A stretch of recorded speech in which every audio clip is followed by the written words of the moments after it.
पिछले last episode में हमने जहाँ तक देखा था, ये ड्रैगन इस केव के अंदर आता है, रसल के काफ़ी ज़्यादा क्लोज आ जाता है, जिसे देखते हुए मुया बहुत ज़्यादा गुस्सा हो जाती है और सीधा उस पर हमला करने के लिए आगे बढ़ जाती है। फिर वो ड्रैगन अपने एक हाथ से उसे बहुत दूर फेंक देता है, साथ में ये कहता है कि मेरा तुमसे कोई भी बिजनेस नहीं है, तो प्लीज़ दूर रहो। इसके बाद वो रसल से कहता है कि अगर तुम सच में ड्रैगन किंग हो तो तुम्हें हर एक ड्रैगन को छुड़ाना होगा, तुम्हें मुझे छुड़ाना होगा मेरे शैकल से, यानी कि जिन लोगों ने मुझे अपना बंदी बना रखा है उन लोगों से।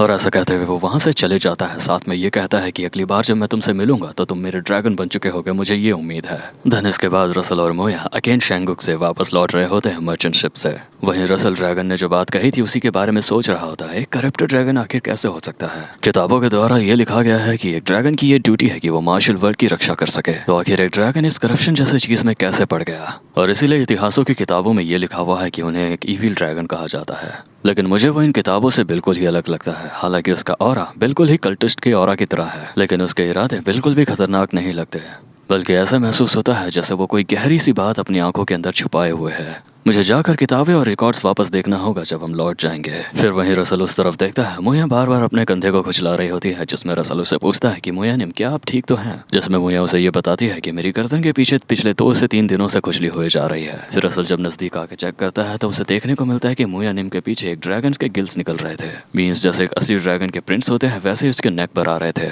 और मुया जैसे ही वो देखती है पूरे तरीके से पागल हो जाती है, उसे लगता है कि मैं एक रेप्टाइल में बदलने वाली हूँ या एक लिजर्ड बॉय बनने वाली हूँ, जिसमें फिर रसल कहता है कि शांत हो जाइए, ऐसा कुछ भी नहीं है। फिर रसल उसे ये बता देता है कि तुम्हें रॉक ड्रैगन्स की पावर मिली है और एक बार अगर ये एक्टिवेट हो जाए, यानी कि पूरे तरीके से शामिल हो जाए तुम्हारे अंदर, तो हमारे बीच एक सर्वेंट और एक मास्टर वाला बॉन्ड बन जाएगा। उसमें मुया निम ये कहती है कि क्या सच में हमारे बीच एक सर्वेंट और एक मास्टर वाला बॉन्ड बन जाएगा, जिसमें रसल कहता है हाँ माफ करना, लेकिन ऐसा ही होगा। वहीं फिर साथ ही में रसल ये सोचता है कि मुया निम एक आज़ाद स्पिरिट है, तो मुझे नहीं लगता कि उन्हें ये चीज़ बिल्कुल भी पसंद आएगी एक सर्वेंट और एक मास्टर वाले बॉन्ड में, जिसमें कि उन्हें मेरा सर्वेंट बनना होगा। लेकिन वहीं दूसरी तरफ अगर हम देखें तो मुया निम इस बात से बहुत ज़्यादा खुश होती है। खुश होते हुए और चिल्लाते हुए वो ये कह रही होती है कि क्या ये सच बात है, क्या मैं उस ड्रैगन पावर से और भी ज्यादा ताकतवर बनने वाली हूँ। देन रसल जवाब देकर कहता है जी हाँ। वहीं मुया उस तरफ अपनी ये बात सोच रही होती है कि अब मैं भी बिल्कुल उस ईलो की तरह तुमसे जुड़ चुकी हूँ जैसे वो तुमसे जुड़ी है, अब हम बिल्कुल बराबर प्लेस में हैं। फिर रसल उससे सवाल पूछता है कि क्या आप सच में इस बात से ठीक है कि आप मुझसे एक सर्वेंट और एक मास्टर वाले बॉन्ड में जुड़ना चाहती हैं।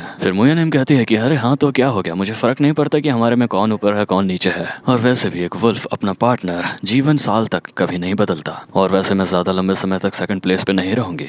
मुया अपने और ईलो की बात को लेकर सोच रही होती है, लेकिन रसल को ये बात ज्यादा समझ में नहीं आती है, लेकिन वो इस बात से खुश था कि चलो ठीक है, मुया इस बात से राजी तो हो गई। फिर उसके बाद जब रसल अपने टावर वापस लौट जाता है तो यहाँ पर मिस डारिया उस पर बहुत बुरे तरीके से भड़की हुई होती है। वो अपनी बड़ी सी कैंडी उसे फेंक के मारती है जिससे उसकी जान जा सकती थी, लेकिन अच्छी बात तो यह होती है कि वो कैंडी उसे नहीं लगती है। फिर रसल कहता है कि मास्टर आप ये क्या कर रही है, इससे तो मेरी जान भी जा सकती थी।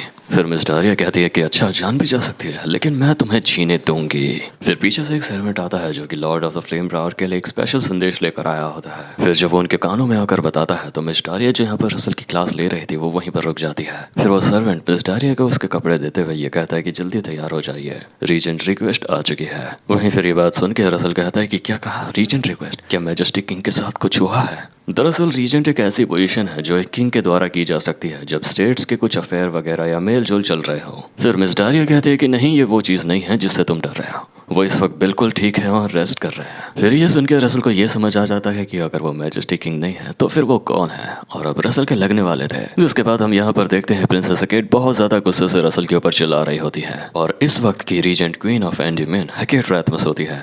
जिसके बाद वो उस पर चिल्लाते हुए कह रही होती है कि रसल रेमंड तुम्हारा दिमाग खराब हो चुका है क्या तुम्हें इतना भी नहीं पता वो एम्पायर नेशन हमारा एनिमी नेशन है और तुम इतनी ज्यादा दूर चले गए थे, अब इसकी तुम्हें सजा मिलेगी। मैं तुम्हारे आने जाने पर पूरे 6 महीने का बैन लगा देती हूँ, अगर तुम्हें कोई ऑब्जेक्शन है तो अभी बोलो। फिर रसल जवाब देते हुए कहता है कि जी नहीं, मेरे को अपनी सफाई में कुछ भी नहीं कहना। साथ ही वो मन में ये सोच रहा होता है कि चलो जो भी हुआ ठीक हुआ, मैंने भी काफी गलत किया है, बल्कि मुझे तो काफी ग्रेटफुल होना चाहिए। फिर इसके बाद प्रिंसेस हेकेट काफी नम आवाज से उससे पूछती है कि आखिर तुम इतनी ज्यादा खतरनाक जगह में क्यों गए इस समय, क्या ये तुम्हारे ड्रैगन ब्लड से रिलेटेड है जो तुम्हारे अंदर मौजूद है। वहीं फिर साइड से मिस डारिया भी कहने लग जाता है कि अभी इन दिनों तुम कुछ ज्यादा ही जल्दी ग्रो हो रहे हो, पिछली बार जब तुम अब्रॉड गए थे रिसर्च के लिए तब से ही तुम्हारी ग्रोथ ज्यादा बढ़ चुकी है, और खास तौर पर तुम्हारे वो ड्रैगन रिलेटेड आर्टिफैक्ट्स थे उनकी वजह से भी तुम जल्दी ग्रो हो चुके हो। फिर रसल जवाब देते हुए कहता है कि हाँ, आपने बिल्कुल सही कहा। अब तक जो भी मेरे को मिशंस मिल रहे थे वो हमारे पड़ोसी देश में मिल रहे थे, लेकिन जब मुझे पता चला कि इस बार का मिशन एम्पायर की ओर है तो मेरे पास कोई और रास्ता नहीं था सिवाय जाने के। और सिर्फ इतना ही नहीं, मैंने उस बैरनी में देखा वहाँ पर कुछ मुर्दा लाशें भी थे, कुछ डेथ नाइट्स भी थे, और देखकर ऐसा लग रहा था कि उन डेथ नाइट्स को किन्हीं के द्वारा बनाया गया है। यह बात सुनकर मिस डारिया और प्रिंसेस अकेट पूरे तरीके से शॉक हो जाते हैं। मिस डारिया कहती है कि क्या ये बात सच है? वहीं फिर उधर से प्रिंसेस अकेट भी कहती है कि अगर ये बात सच है तो हमें इसके बारे में कुछ करना चाहिए। ये तो बिल्कुल वैसा है जैसे उसने कहा था उन कल्टिस्ट लोगों का ड्यूक बिस्मार्क के साथ हाथ मिला लेना। उसने कहा था वो पूरे कॉन्टिनेंट को खून और अंधकार से ढक के रख देगा। ये थ्रोन में वॉर होने के कारण एम्पायर वैसे ही काफ़ी मुसीबत में है, और अब एक ऐसी जगह पर उन अनडेड का पाना काफ़ी ज़्यादा मुसीबत की बात है। और ये सब चीज़ें तो कोई कोइंसिडेंस भी नहीं लगती। आपका क्या ख्याल है miss Daria, flame tower master? धन मिस डारिया कहते हैं कि हाँ, मैं तुम्हारी बातों से पूरी की पूरी एग्री करती हूँ अकेट। मैं अपने कुछ लोगों को वहाँ पर भेजकर उन जगहों पर नज़र रखवाती हूँ।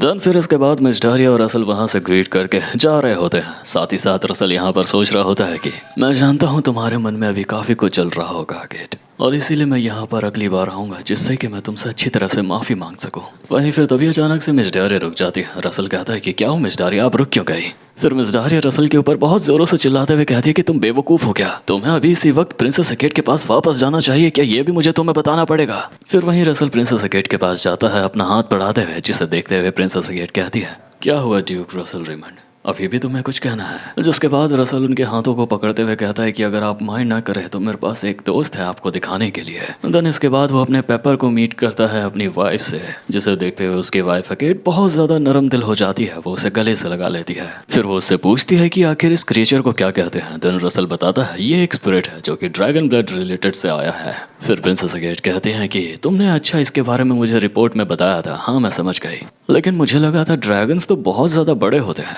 फिर तभी पेपर रसल के कहने पर उनकी गोदी से कूद जाता है और फिर अपने ट्रू फॉर्म में आ जाता है, जो कि एक बहुत ज़्यादा बड़ा ड्रैगन बन जाता है। और ये देखते हुए मिस डारिया बहुत बुरे तरीके से इंप्रेस हो जाती है। वो कहती है ओह माय गॉड, कितना ज़्यादा बड़ा है ये। और यहाँ पर रसल बहुत रोमांटिकली उन्हें अपना हाथ देते हुए कहता है कि तो चलो अकेट, यहाँ से कहीं दूर चलते हैं। और फिर वो इस तरह से अपनी वाइफ को बैठा के इस ड्रैगन पे बहुत तेजी से आगे ले जाता है। प्रिंसेस अकेट थोड़ा शर्मा भी रही थी, थोड़ा घबरा भी रही थी। फिर रसल उनसे कहता है कि कोई परेशानी तो नहीं है ना अगर ड्रैगन की स्पीड बढ़ रही है तो? बेशरम हस्बैंड, पहले स्पीड बढ़ा दिया उसके बाद पूछ रहा है। खैर, उसके बाद वो अपनी वाइफ को उधर सामने की ओर देखने के लिए कहता है और फिर वो उन्हें एक बेहद खूबसूरत नज़ारा दिखाता है। साथ ही में ये भी कहता है कि तुम अपनी ड्यूटीज़ और अपने कामों की वजह से कितना थक जाती होगी, तो शायद अब तुम्हें ये खूबसूरत सा नज़ारा देखकर अच्छा महसूस हो। और फिर प्रिंसेस अकेट उसके चेहरे की ओर देखते हुए कहती है कि इतना सब कुछ कर रहे हो, लेकिन इसका मतलब ये नहीं कि मैं तुम्हें माफ़ कर दूंगी। भले ही मेरा गुस्सा शांत होगा, लेकिन तुम्हें इतनी जल्दी माफ़ी नहीं मिलेगी। और फिर वो उसकी आंखों की तरफ प्यार से देखते हुए कहती है, लेकिन फिर भी ये इतना भी बुरा नहीं है। और फिर इसी तरह से दोनों रोमांटिकली ये नज़ारे का बहुत अच्छे तरह से मज़ा लेते हैं।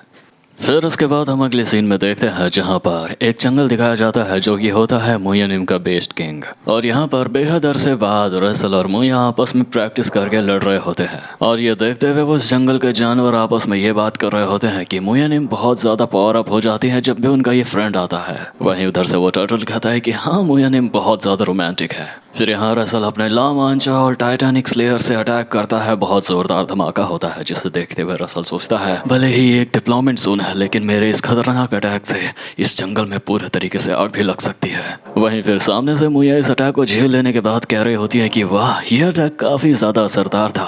खैर, अब मेरी बारी है। मैं अपनी ताकतों को कंट्रोल करके रखने में बहुत ही बुरी हूँ, तो अब तुम्हें फिक्र करने की ज़रूरत नहीं है जंगल में आग लगे या ना लगे, नहीं तो तुम मारे जाओगे। ऐसा कहते ही वो जस्ट रसल के सामने आ जाती है, उसके ज़ोरदार चेहरे पे पंच मारती है, लेकिन रसल किसी तरीके से ब्लॉक करके सीधा पीछे उड़ते हुए चले जाता है। फिर वहीं दोबारा मुया एक ज़ोरदार जंप लेती है और रसल की ओर मुक्का मारने के लिए आगे बढ़ जाती है, साथ ही में ये कहते हुए कि रसल ये लो मेरा प्यार। और फिर रसल माफ़ करना लेकिन मुझे इनकार करना पड़ेगा, ये कहते हुए वो एक शील्ड क्रिएट कर लेता है जिससे कि मुया का ये वार बेअसर हो जाता है। और वहीं अचानक से वो एक ज़ोरदार एक बोल्टनिंग अटैक मुया पे कर देता है। यह शायद अब तक का सबसे ज़्यादा खतरनाक और पावरफुल बोल्टनिंग अटैक था जो कि सीधा आसमान से मुया के ऊपर बरसता है। साथ ही में ये 7वें चक्र का लाइटनिंग अटैक था, माफ़ करना मैं बोल्टनिंग कह रहा था। और इस लाइटनिंग अटैक का नाम था जियोस लाइटनिंग स्पेयर। और वहीं फिर सामने रसल देखता है कि मुया को इस अटैक से कुछ भी नहीं हुआ, इवन वो मुस्कुरा रही होती है। और फिर वो साथ ही में आगे बढ़कर ये कह रही होती है कि तो फिर क्या हम अगला राउंड शुरू करें। लेकिन यहाँ पर रसल काफी ज्यादा थक चुका था, तो वो कहता है कि क्यों ना हम उसे अगले दिन करेंगे, अभी मेरी हालत काफी ज्यादा खराब हो चुकी है और वैसे मेरे को एक इम्पोर्टेंट मीटिंग भी अटेंड करनी है। और वैसे मोया, तुमने ये ड्रैगन ट्रांसफॉर्मेशन आखिर कब सीख लिया? ये सुनकर मोया काफी सरप्राइज होती है और वो कहती है कि लेकिन इस बारे में तो मुझे कुछ भी नहीं पता, बस मैंने अपनी ताकतों को बढ़ाया और ये सब अपने आप होने लगा। और ये जवाब सुनकर रसल सोचता है कि और एक मैं यहाँ बेवकूफ़ हूँ जो इतने लंबे समय से ड्रैगन ट्रांसफॉर्मेशन के बारे में सीख रहा था। मुझे तो इतना लंबा समय लग गया था सीखते सीखते, न जाने लोग मुझे जीनियस आखिर क्यों ही कहते हैं।